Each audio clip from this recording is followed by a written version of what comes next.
Hey everyone, this is Michael again, and welcome to the Day 1 review. This is the first WWE show of the new year, and Day 1 was from the State Farm Arena in Atlanta, Georgia, and the show just ended, and I'm not calling it a pay-per-view because WWE wants to now call their pay-per-views premium live events.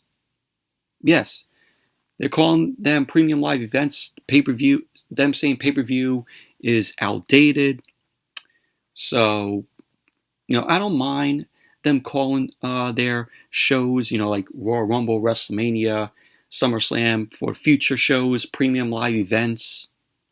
Because if you go with the pay-per-view term, it is simply outdated because nobody says, pay-per-view anymore. Because it's all streaming now.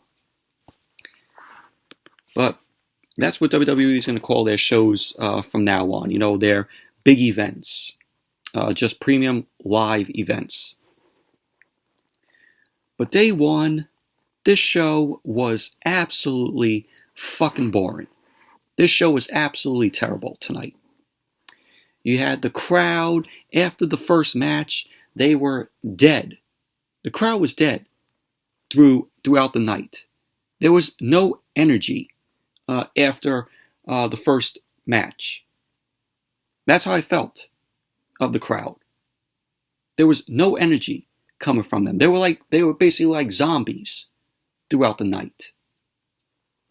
And this show was basically Monday Night Raw on a Saturday night. That is how I would perfectly describe Day 1. It was Monday Night Raw on a Saturday night. And the show was absolutely horrendous. The only two matches that were good on the card tonight was the Usos versus the New Day, where the SmackDown Tag Team titles were on the line. Even though we've seen them go 1,000 times, but when both these teams are in the ring, they're going to deliver. Because the Usos and the New Day are the two best tag teams in WWE history. But this was a good match, and the main event, in my opinion, was the last best match of the night. Edge versus The Miz was a horrendous snooze fest. You had Becky Lynch versus Liv Morgan for the Raw Women's Championship, which we all knew in the end who was going to win it. You had RKBro versus the Street Profits for the Raw Tag Team titles. But overall, Day 1 was an absolute horrendous show. It was Monday Night Raw on a Saturday night. So before I start the review, I just want to get out this news that broke out hours before the show went live.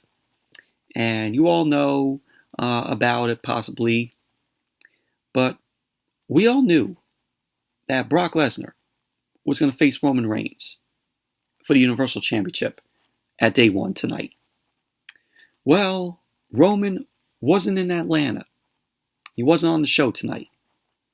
And that is because Roman tested positive for COVID. And this is coming from Ariel Helwani, which broke out the news on social media, on his Twitter. This was like 3 hours before the show went live. So, I'm saying that sources said that Roman Reigns tested positive for COVID. And as a result, he won't be competing at Day 1.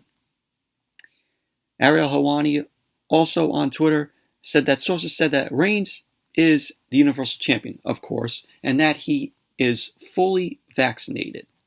So Reigns was fully vaccinated, but he still got COVID. So, I'm saying that Brock Lesnar was his scheduled opponent for Day 1, which we all knew. And that Brock Lesnar was going to be competing for the WWE Championship. So we saw that tonight, and basically the match went from a fatal 4-way where it was supposed to be Big E versus Kevin Owens versus Seth Rollins versus Bobby Lashley for the WWE Championship. It went from a fatal 4-way to a fatal 5-way, which WWE put in Brock Lesnar there. So with that said, we all knew who was going to win the match. It certainly wasn't going to be Big E. So there you go. Roman tested positive for COVID. Roman versus Brock Lesnar did not take place. Brock Lesnar was added into the match against Big E, Kevin Owens, Seth Rollins, and Bobby Lashley for the WWE Championship. Went from a fatal 4-way to a fatal 5-way. But prayers for Roman Reigns. Hope he gets better because WWE really, really needs him. I mean, he's one of the top guys of the company. And now that he's out, there's going to be trouble on WWE.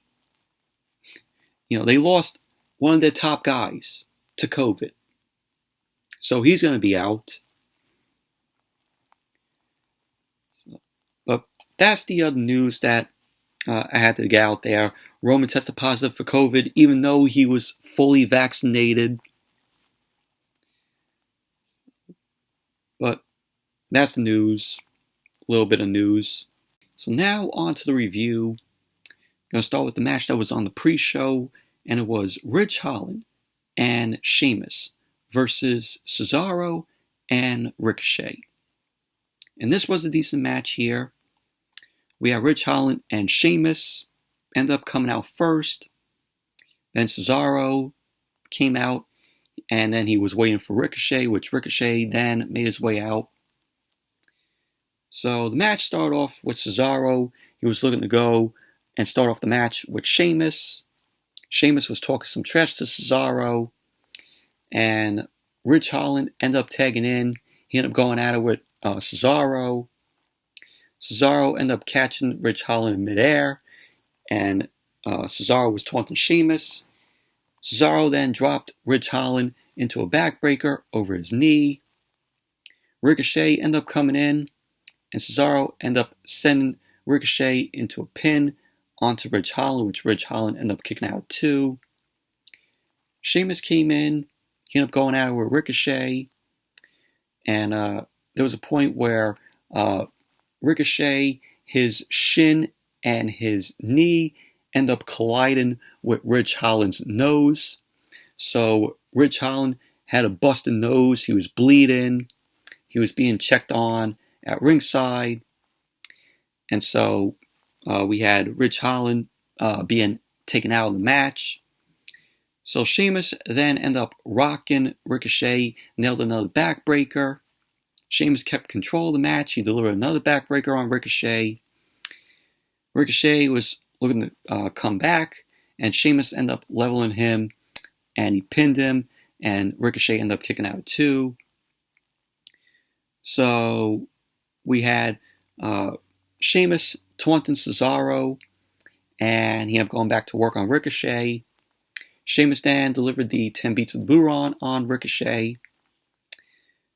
So Michael Cole on commentary, he ended up saying that Ridge Holland will not return for the match because he was being treated for his broken nose that was done by Ricochet.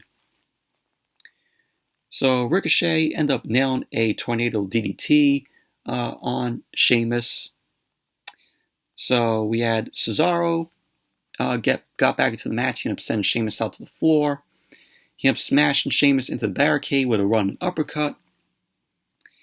So Cesaro ended up leaping from the top, delivered a crossbody onto Sheamus. He went for the cover. Sheamus kicked out of two. Cesaro was going for the sharpshooter, but Sheamus ended up hanging on. Sheamus ended up blocking the gotcha neutralizer. He ended up leveling Cesaro with the big knee. So we had Sheamus end up going for the cover, which Ricochet ended up breaking it up. So Sheamus ended up dodging Cesaro. Cesaro ended up hitting the ring post shoulder first, and that led to Sheamus coming back and deliver the bro kick to Cesaro. So Sheamus ended up going for the cover. there you go. Sheamus ended up winning the match. So there you go. Even though Rich Holland was taken out of the match, getting treatment for his broken nose, still, they ended up winning the match. Or at least Sheamus finished off the match. So there you go. Overall, it was a decent match. It was crazy how Rich Holland got his nose broken by Ricochet, where we clearly saw, Ricochet's shin and his knee colliding with Rich Holland's nose. So, overall, decent match. Now I'm going to start with the regular matches on the card. So, day one opened up with the SmackDown Tag Team titles on the line. The Usos defended the titles against the New Day, against Xavier Woods and Kofi Kingston, or King Woods and Sir Kofi Kingston. Even though we got this match 1,000 times, like I said, every time the New Day and the Usos have a match, it's going to be good. Because these two teams are one of the best tag teams in WWE history. So we had the Usos end up coming out first. And then we had the New Day, King Woods, and Kofi Kingston. Sir Kofi Kingston ended up coming out. Woods ended up riding his throne out on a platform. So we had both the New Day and the Usos end up meeting in the middle of the ring. And Xavier Woods ended up playing to the Atlanta crowd. He ended up getting a pop. And this was the best match of the night. The first best match of the night, in my opinion. And we had Woods end up taking Jimmy down, started grounding him. Kofi ended up tagging in. Him and Xavier Woods ended up double teaming on Jimmy. Woods delivered a senton. Kofi delivered a splash onto Jimmy. Went for the cover, which Jimmy kicked out at 2. So Jimmy ended up fighting back. Kofi ended up tripping Jimmy. He ended up going up to the top. Jay had a distraction from the apron. Kofi ended up decking Jay, which Jimmy then took advantage. He ended up knocking Kofi off the apron. Jay then ended up clotheslining Kofi on the floor. So Jimmy was unloading on Kofi with some right hands. He delivered a back suplex to Kofi. Jay ended up coming in, and he was trash-talking Kofi, which allowed Jimmy to land a cheap shot on Kofi. So Jay was working Kofi over, delivered the splash in the corner. So Kofi ended up coming back. He ended up rocking Jay out of the corner. Jimmy ended up tagging in. He delivered a super kick to Xavier Woods off the apron. Jimmy then ended up dragging Kofi back to the corner. He was talking some trash. Jay ended up tagging back in, and the Usos did a double team on Kofi. So Kofi ended up getting some offense. He ended up dropping Jay with the DDT off of a counter. So we had Jimmy and Xavier Woods end up tagging in at the same time. Woods started unloading on Jimmy, delivered a super kick. Jimmy ended up running into a big boot from Xavier Woods. So Woods ended up taking out Jay. He then went at it with Jimmy. Woods ended up grabbing Jimmy for a TKO off his shoulders. Went for the cover. Jimmy ended up kicking out. So we had Woods later on in the match. Woods ended up going up to the top, and Kofi ended up delivering a backbreaker on Jay. Woods ended up leaping. He ended up nailing the stomp to the face on Jay. He went for the cover.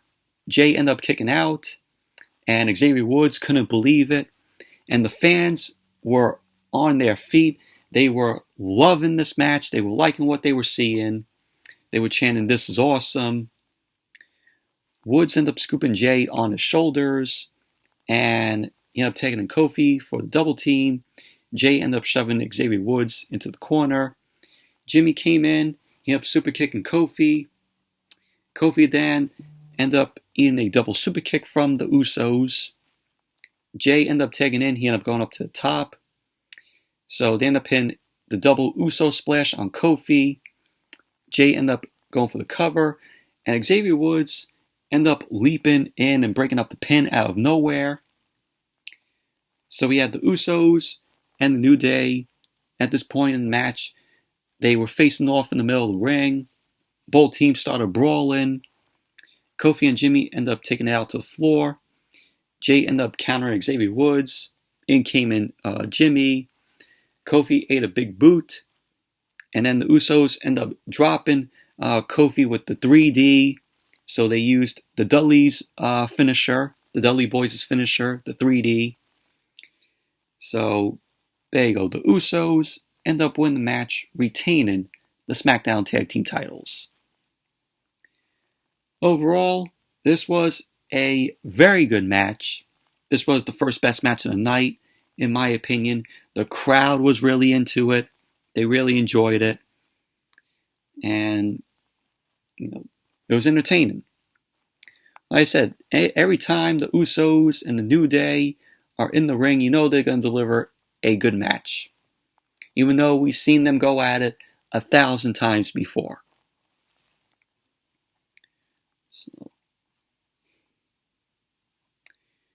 And then we saw Kevin Patrick. Kevin Patrick was backstage with Big E. Kevin Patrick ended up asking Big E if he's worried about his odds now that the WWE Championship has changed to a fatal 5-way match. Big E ended up joking that this wasn't on his New Year's bingo card and that he's ready for his opponents, including Brock Lesnar. So Big E ended up saying that he knows it won't be easy, but he will walk through fire and still be our WWE champion. So that was what Big E had to say. And then we had Kayla Braxton. Kayla Braxton was backstage with Migos. Who?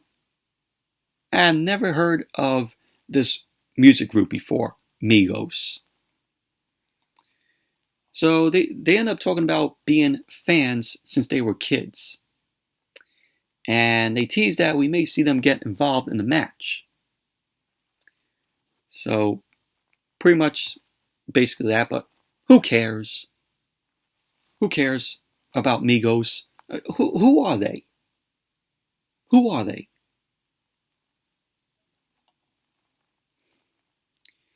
And then we had Drew McIntyre versus Madcap Moss, the Riddler. This was fucking horrendous. This was absolutely fucking boring. So we had Corbin and Moss, the Joker and the Riddler. They end up coming out. And Corbin ended up getting on the mic, and I'm like, oh my god, we got to get a promo from these two. God, with the stupid bad comedy. Corbin and Moss, every time they're out, I want to mute the TV. Because Corbin and Moss are the worst parts about SmackDown. Them two. Every time they're on TV, they make SmackDown a whole lot worse than it already is. So Corbin ended up getting on the mic. He ended up saying that he's the happiest man alive because he's rich and good looking, which really makes him stand out. So Moss ended up taking a shot at Atlanta with a stupid, dumb joke. So fans were booing. Corbin and Moss are laughing. Moss ended up saying that Drew McIntyre will fall so far off the map after tonight's loss that McIntyre will have to change his name to Who McIntyre. Horrendous. Horrendous dialogue. Who was writing this shit? So then Drew McIntyre ended up coming out. McIntyre, of course, came out along with his sword, Angela. Bell ended up ringing. Corbin ended up talking trash from ringside to Moss.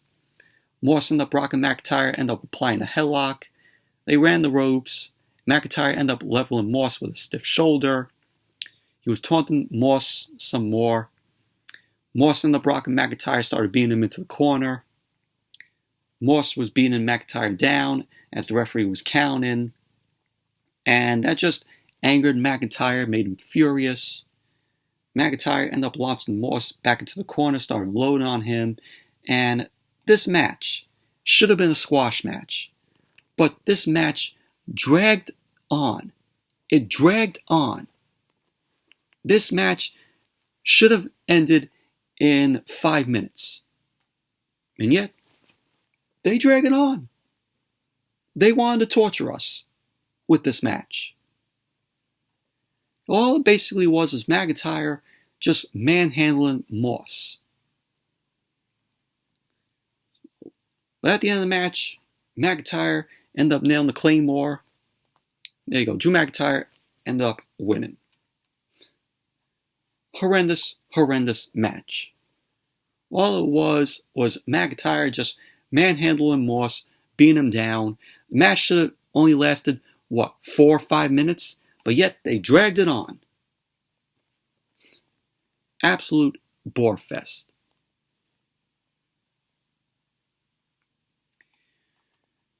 So then we had Sarah Schreiber.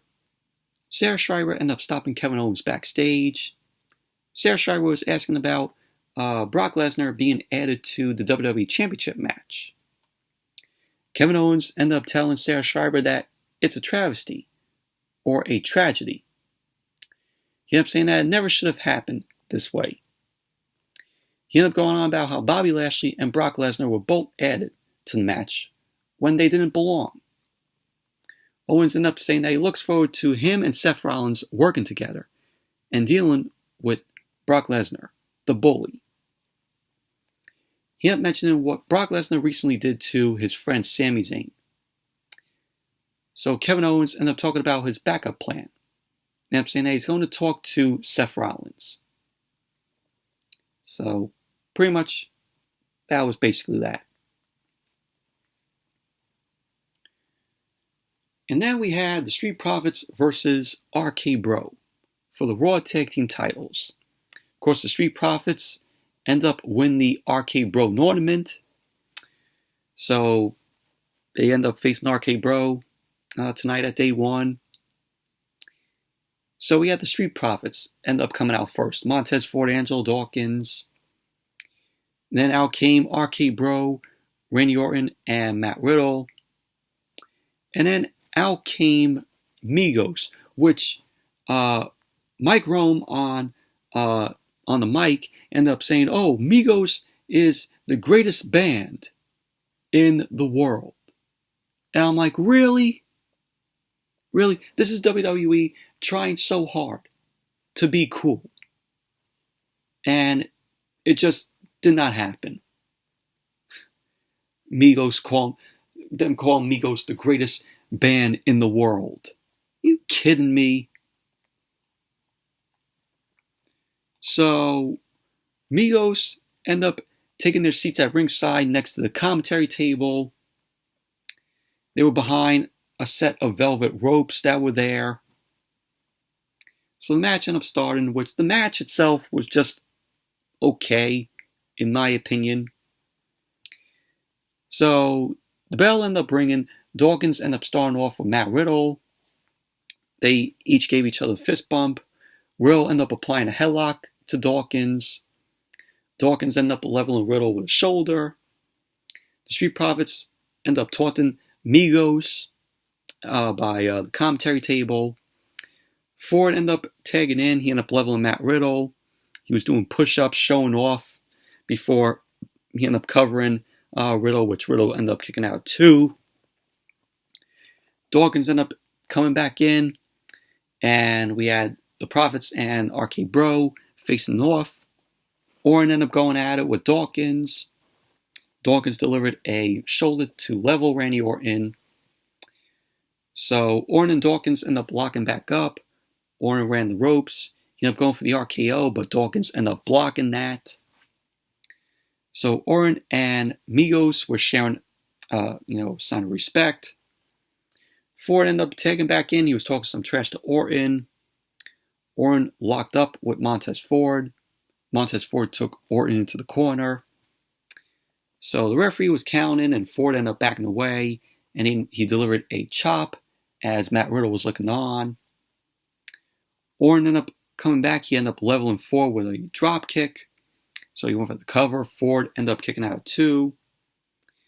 And before that, we had Orton end up turning around. He ended up thumbing the eye to Montez Ford. Orton ended up stopping on Montez Ford, and Matt Riddle ended up coming in. So Riddle and Orton ended up double teaming on Montez Ford.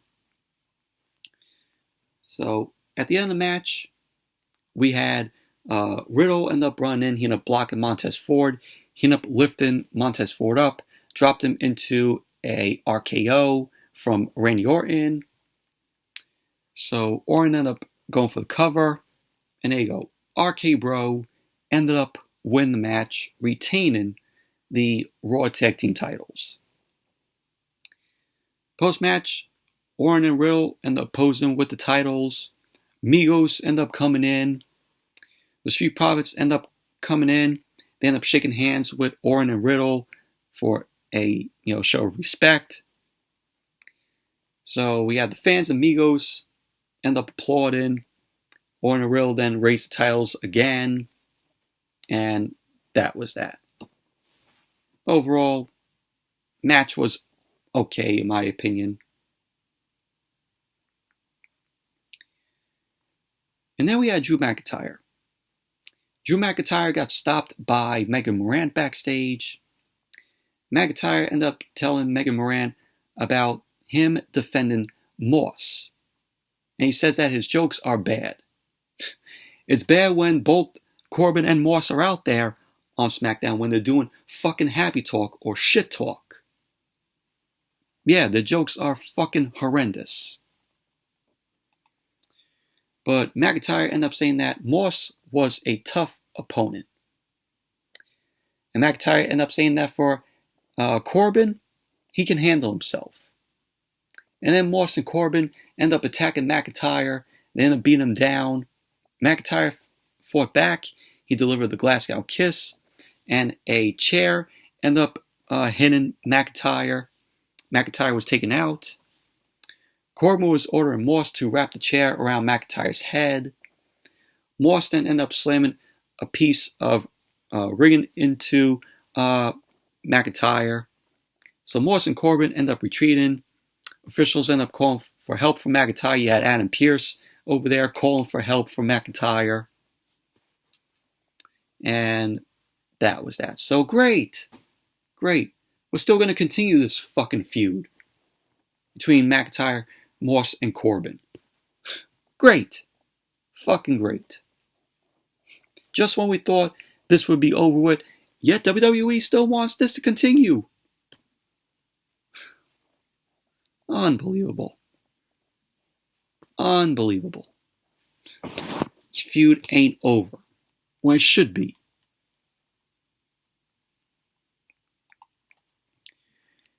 Then we had Caleb Braxton. Caleb Braxton ended up stopping Brock Lesnar backstage. Brock Lesnar ended up getting on the mic.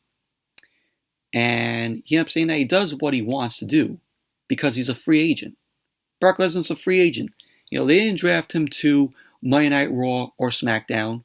Brock Lesnar could do whatever the fuck he wants. He wanted to say that he's a free agent thanks to his advocate.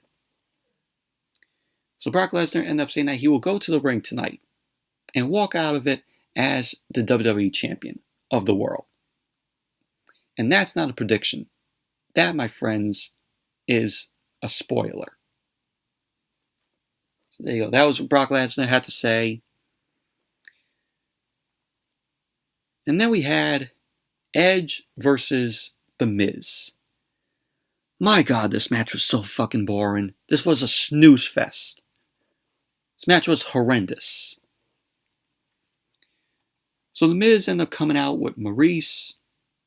They ended up hitting the ring. They posed together. They delivered a kiss to each other. And then Edge ended up coming out.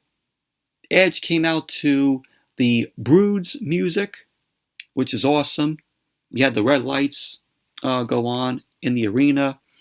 You had the fire, looking like that, which the fire looked really cool. So then Edge ended up stopping halfway. The lights end up going out. And then, of course, Edge's music ended up hitting the same entrance that he did at SummerSlam. It's the same entrance that he had at SummerSlam where he had the Brood's music end up playing and his own music play when he faced Seth Rollins. So we had Edge end up heading into the ring. The match ended up starting. Both Edge and The Miz end up sizing each other up. Edge ended up applying a headlock to The Miz. Miz ended up landing an arm drag to Edge. Miz ended up posing in the corner, taunting the crowd. So him and Edge ended up circling each other. Edge applied the headlock to The Miz. They were trading moves together. Edge ended up covering The Miz for a 2 count. Edge ended up going for a crossface, but The Miz ended up scrambling and he broke it. And both guys ended up going to the corner. Miz ended up fighting Edge off. He ended up dropping him. Miz delivered a kick to keep Edge down as Maurice was looking on. Both Miz and Edge were trading pin attempts. Edge, once again, he tried to go for the crossface, but Miz ended up getting in the way. So Miz tossed Edge out to the floor. Miz ended up leaping, but Edge ended up sidestepping. Maurice ended up coming over. She ended up yelling at Edge, which the Miz ended up taking advantage of the distraction from Maurice, and he ended up sending Edge into the barricade. So Miz kept control of Edge at ringside. Miz brought Edge back into the ring, and Miz ended up going up to the top for a double axe handle, and Miz took his time. He ended up putting a boot to Edge's face. Miz then kept Edge down. He was working him over. So Edge got up, and him and Miz were trading shots. Miz charged into the corner with a clothesline on Edge, but he ended up hitting the turnbuckle as Edge ended up moving out of there. Edge delivered the execution from the second rope to the Miz out of the corner. So we had Edge end up covering the Miz. Miz ended up kicking out too. So both guys went back and forth. So Miz ended up charging at Edge. Edge ended up catching him. Edge delivered a side slam to the Miz for a 2 count. So there was a point where Maurice ended up approaching Edge at ringside, and then Miz tried to take advantage. Edge ended up dropping the Miz on the apron. So Edge ended up dropping Miz face first into the floor with a DT from the apron. And we had Miz end up pulling Edge off the apron, and Miz ended up sending Edge face first into the edge of the apron. So Miz then slammed Edge face first into the commentary table several times, and the Miz was yelling about Edge, wanting him to respect him. Edge wanted to respect the Miz. So that's what the Miz was doing while he was just slamming Edge's head face first into the commentary table. And later on, we had the Miz and the rolling Edge up. Miz was using the ropes for leverage, and the referee ended up catching the Miz, which was Jessica Carr. Jessica Carr ended up catching the Miz using the ropes for leverage. So the Miz ended up going for the figure 4. Edge ended up countering that. He ended up bringing the Miz down, trying to get the crossface applied. Edge ended up getting a modified crossface applied to the Miz in the middle of the ring. Miz was starting to fade as Jessica Carr was checking on him. Miz ended up turning it over. Edge ended up countering and tightening the crossface. Maurice ended up pulling Miz's leg, and she ended up putting it on the bottom rope to break up the crossface. So Maurice ended up helping her husband to the floor, and she was tending to him. So Edge later on charged with the spear to the Miz, but the Miz ended up moving out of the way. Edge ended up running to the corner. Maurice slapped Edge with a purse. Miz took advantage and delivered the skull-crushing finale. Edge ended up kicking out, and the Miz couldn't believe it. So Maurice was on the apron. She was yelling at Jessica Carr. And then Beth Phoenix, WWE Hall of Famer, Beth Phoenix, appeared on the stage. So Beth ended up rushing to the ring. She was chasing Maurice around the ring. Maurice ended up retreating to the back as Beth ended up stopping at ringside. Beth then turned her attention to the Miz. So Beth and the Miz were having some words. Miz turned around and Edge delivered a spear to the Miz. Maurice ended up stopping and she ended up looking on from the entrance, and Edge went for the cover. And there you go. Edge ended up winning the match.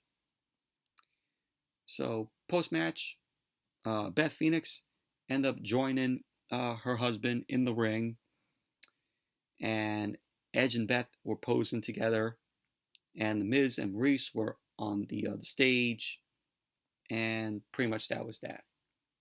So you know where this is going. We're gonna get the Miz and Maurice versus Edge and Beth Phoenix. It's going to happen at the Royal Rumble. So that's a match that they have planned there. But we all knew this was going to happen. So there's your match at the Royal Rumble.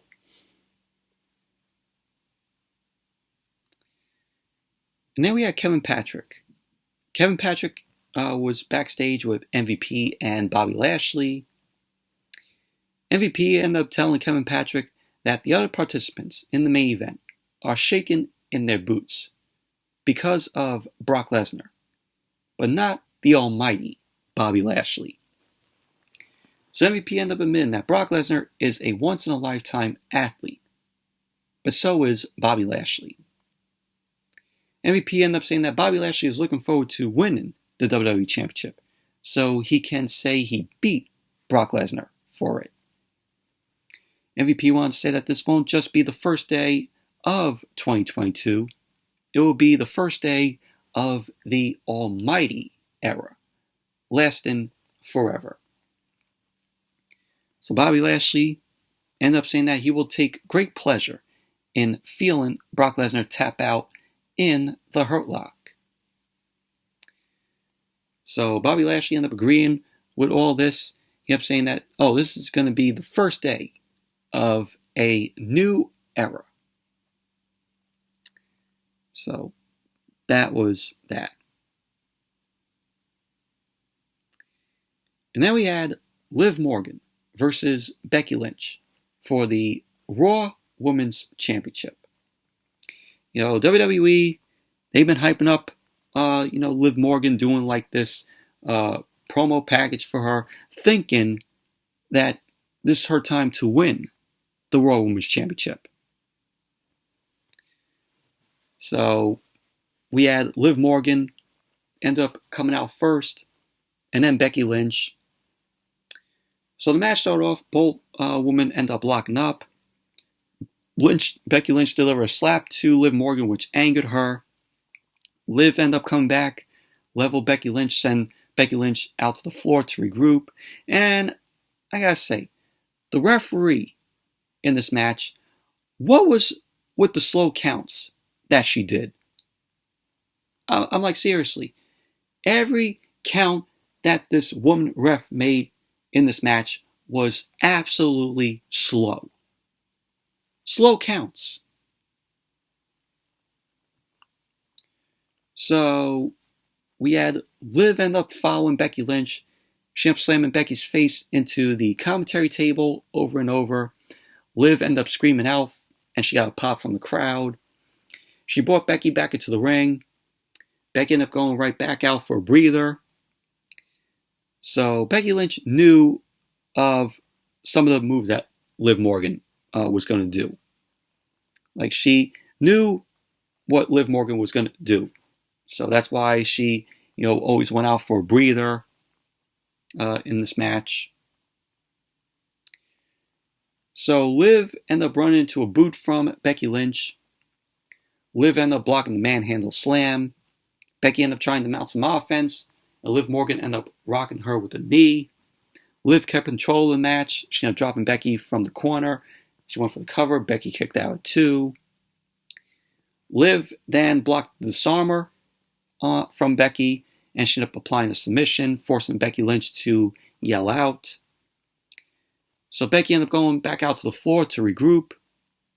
Becky ended up coming back to the apron. Liv Morgan ended up rocking Becky Lynch. Becky then stunned Liv. She ended up going up to the top. Liv ended up cutting Becky Lynch off, and she launched Becky off the top turnbuckle down to the mat. She went for the cover. Becky kicked out at 2. So Becky Lynch at this point was looking a bit panicky, but Becky ended up managing to counter on the rope. She ended up leveling Liv Morgan. She went for the cover. Liv Morgan kicked out at 2. Becky ended up keeping Liv stuck on the middle rope. She delivered a knee to the back of Liv's head. Liv came back, and she ended up decking Becky with 2 kicks. Becky ended up sending Liv to the apron. She ended up taking control. So Liv was showing some frustration, and Becky also showed some frustration as she was pounding on Liv Morgan. So Becky was stomping away at Liv Morgan. She was yelling at Liv Morgan to stay down. Becky then delivered a running forearm in the corner, and then a spinning back kick to Morgan. So Becky was talking trash to the commentators, and she was telling them to remind everyone that she's the greatest. Because, yeah, Becky Lynch came out wearing a goat jacket where on the back it said goat on it, and she was wearing these glasses. I'm like, she looked so fucking cringe tonight with the glasses and wearing the jacket that said goat on the back. You know, the greatest of all time. So Liv Morgan ended up dodging a shot. She ended up nailing the backstabber to Becky Lynch. She ended up kicking Becky face first into the top turnbuckle. And so then they went back and forth. Becky ended up getting the disarmer applied on Liv Morgan, but Liv Morgan ended up getting out of it. Becky ended up slamming Liv Morgan face first into the mat in the middle of the ring. She ended up going for the cover. Liv ended up kicking out. So Becky lost it. She ended up unloading on Liv. She was getting frustrated. So Becky had Liv Morgan draped over the middle rope. She ended up going for a flying leg drop, and she ended up landing hard as Liv Morgan ended up moving out of the way. Liv Morgan then delivered a missile drop kick from the middle rope, and Becky ended up retreating out to the floor before Liv Morgan could have covered her. So at the end of the match, we had Liv end up charging back at Becky Lynch. Becky ended up catching her, and she ended up turning the Oblivion into the manhandle slam. So Becky ended up going for the cover, which looked like she was going to get her foot on the rope for leverage, but she botched that. Becky Lynch ended up going for the cover on Liv Morgan, and there you go. Becky Lynch ended up winning the match, retaining the Raw Women's Championship. Liv Morgan is finished. She lost clean to Becky Lynch. This woman deserves a whole lot better than what WWE is doing with her. She is absolutely finished. Overall, this match was meh, in my opinion.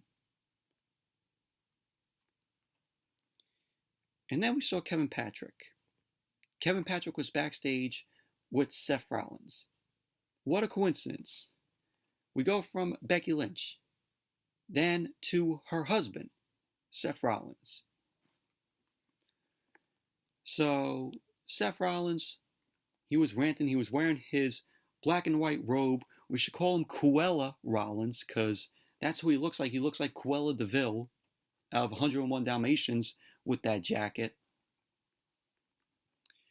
So Rollins was ranting about how the WWE Championship match was originally his shot, but the others weaseled their way into it.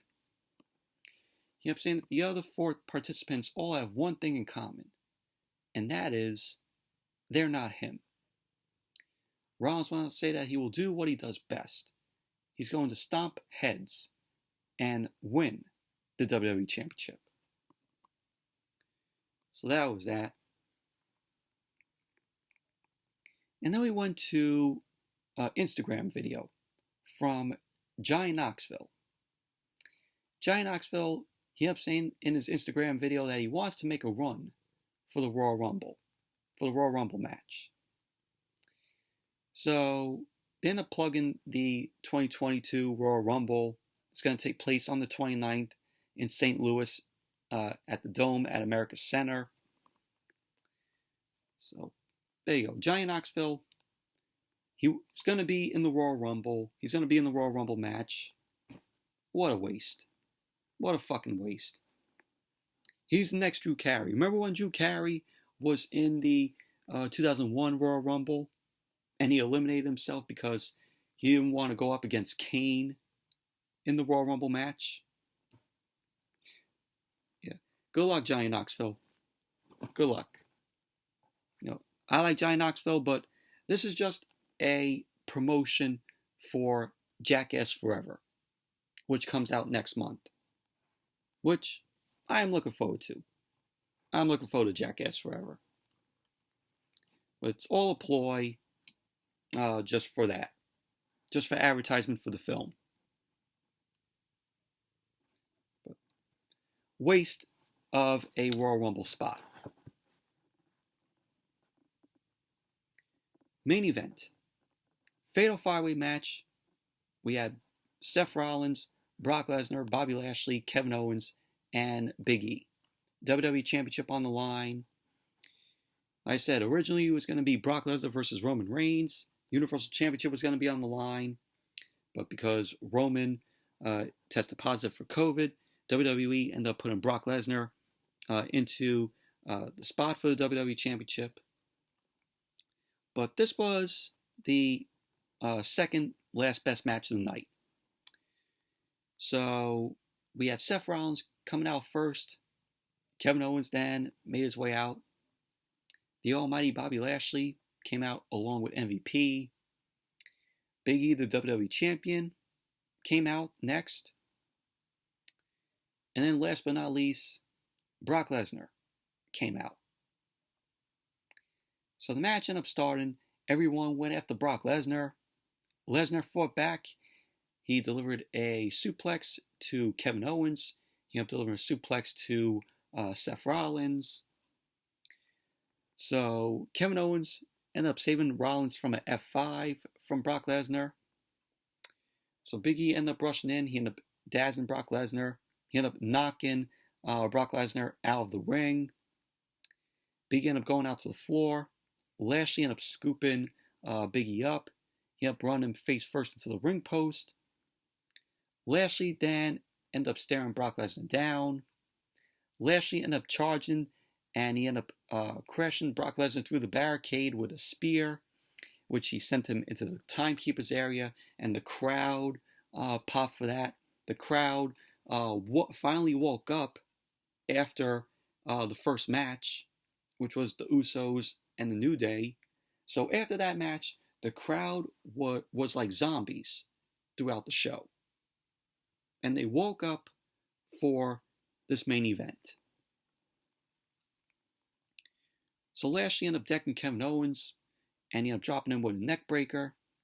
Rollins ended up coming in, but Lashley ended up dropping Rollins as well. Lashley ended up going for a suplex on Rollins. He ended up holding him high in the air. Kevin Owens ended up saving Seth Rollins from Bobby Lashley. Kevin Owens and Seth Rollins delivered super kicks to Bobby Lashley. So Lesnar starts stumbling at ringside. Rollins ended up bleeping out. He ended up taking Lesnar down. And then we see Kevin Owens. Kevin Owens leapt from the ring, and he delivered a huge frog splash to Brock Lesnar on the floor, which looked awesome. So Owens and Rollins end up stomping on Bobby Lashley to keep him down. So Owens and Rollins end up bringing half of the ring steps over. They end up smashing Bobby Lashley's face with the steps. And then they end up running the steps into the top of Brock Lesnar's head. So Rollins and Owens took apart the announce table.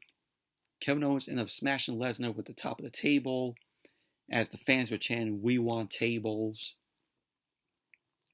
So Owens and Rollins end up double slamming Bobby Lashley through the table, but he ended up fighting them off. Big E ended up running over. He ended up sending Bobby Lashley crashing through the commentary table. So Kevin Owens ended up super kicking Big E. Owens ended up grabbing Brock Lesnar and ended up dropping him headfirst into the steel steps with a DDT. So we had Owens and Rollins end up coming into the ring, double team on Big E. And Big E ended up catching Rollins with the Uranagi. Owens then delivered a sit-down powerbomb to Big E.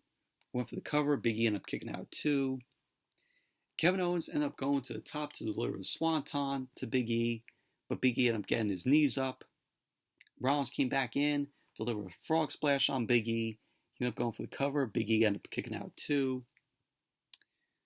So we had Rollins end up trying to go for a stomp to Big E. Brock Lesnar ended up running in, and he ended up catching Rollins in midair and delivered an F5. So Lesnar then delivered the F5 to Big E. Kevin Owens ended up trying to go for a stunner on Lesnar, but Lesnar ended up blocking it, and he ended up nailing Kevin Owens with the F5. So Brock Lesnar ended up yelling out. He turned around, and Lashley delivered a spear to Brock Lesnar. Lashley went for the cover, and Brock Lesnar ended up kicking out. So we had Bobby Lashley end up applying the Hurt Lock on Brock Lesnar, but Big E ended up making the save. He ended up hitting the big ending on Bobby Lashley. So Big E was going to go for the big ending on Brock Lesnar. Brock Lesnar ended up reversing the big ending, and Brock Lesnar then hit the F5 on Big E. And so Brock Lesnar went for the cover, and there you go. Brock Lesnar wins the match, and he is the new WWE champion. So post-match, Lashley and MVP were staring Brock Lesnar down. Lesnar ended up sitting up on his knees, placing the WWE Championship on his shoulders. Lesnar ended up looking back at Bobby Lashley. He started laughing. Brock Lesnar ended up raising the WWE Championship in the air. And that was how day one ended. But overall, this main event was the last best match of the night. The crowd was really into it. They really enjoyed it. And this leads to two things I could see happen. The first thing. This is an easy thing for WWE to do, which hopefully they do it. Because now that Brock Lesnar has the WWE Championship on him, and Roman Reigns, he's still the Universal Champion. I say he's out because he tested positive with COVID. This is WWE opening the door here because this is a good thing for them. And this could be something different for them and something fresh. I see if WWE does this, we could have at WrestleMania Brock Lesnar versus Roman Reigns. Brock Lesnar, WWE Champion. Roman Reigns, the Universal Champion. If we get Brock Lesnar versus Roman Reigns at WrestleMania, we are going to have a unification match where they're going to be unifying the WWE Championship and the Universal Championship. And not only are they going to unify the titles, if WWE goes in this direction, WWE will also put an end to this awful brand split. So what that means, if WWE does this, and we're going to get a unification of the titles at WrestleMania, they will end the brand split. So what that means is Raw and SmackDown will be a whole lot better if WWE goes in this direction and ends the brand split. So we'll have one set of a title. We'll have one set of a tag team title. One set of a women's title. So hopefully WWE does that at WrestleMania. Brock Lesnar versus Roman Reigns, you unify the titles and you end the brand split. And you'll make Raw and SmackDown much better because they did that back in the day. They tried to end the brand split back in the day. They tried to do it and they ignored it. This is the right time for WWE to do that. And hopefully they do. That's scenario number one. Scenario number two, WWE could not do that and not unify the titles and not end the brand split. They could do Bobby Lashley versus Brock Lesnar at WrestleMania. Which one do I like better? I like the first one better. Let's unify the titles and let's end the brand split because this brand split has been harming both brands. They've been harming both Raw and SmackDown. And it shows. You all know that it shows with this brand split. Hopefully WWE goes with my scenario number one. Have Brock Lesnar and Roman Reigns at WrestleMania unify the titles and end the brand split. That is a good decision if they do that. It's open to them. And it would feel different. It would feel fresh for them. So hopefully they do that. But overall, day one was a horrendous show. Like I said, it was Monday Night Raw on a Saturday night. Absolutely terrible. Only 2 matches that were good on the show tonight. But anyways, that's it for my review of day one. Thank you all for watching. Hope you all enjoyed this review. Definitely give the video a thumbs up. Comment, subscribe. And I'll see you all later.